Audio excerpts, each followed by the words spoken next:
At age 13, my father passed, and at 16, my mother became heavily incapacitated after suffering an accident. I failed the majority of my exams, and I was moving into a world fueled on drugs and violence. My voyage really allowed me to leave all that behind and build a new successful life.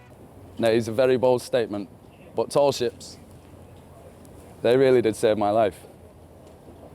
So, it wasn't actually until 2012 that I actually stepped foot on board one of these Challengers. And it was this very boat here, Challenger 1.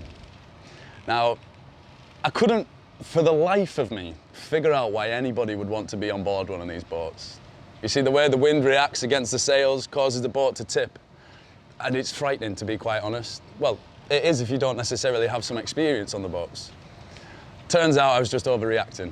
You see, the way I responded to the wind, you would have thought that we were in a force 12 storm.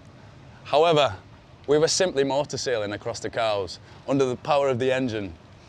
There was probably more wind in a hairdryer, if I'm quite honest. By the time I stepped off this boat, I was a complete different person. You see, from the start, I may have been tying myself to the boat in fear that I was going to fall off. But at the end of it, I was jumping around this like twinkle toes. All right. They had me racing, changing the sails at the front there. I was commanding my team, putting them in positions that would best suit not only their ability, but their comfort zone and what they wanted to get from that week. I was reading characters, I was leading. Prior to tall ships, I couldn't lead a horse to water, let alone make it drink. But there I was, leading. It was phenomenal.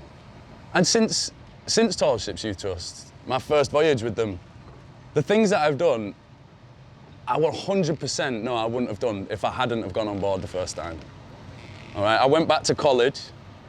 I put myself forward for student rep and student governor. I got them as well. I put myself forward for university, and I wasn't rejected. I've got there. Years later, I've now finished university. And even sitting here right now telling you about my stories, I hand on heart know that I wouldn't have done any of this if I didn't take that first step that was shown to me by the Trust.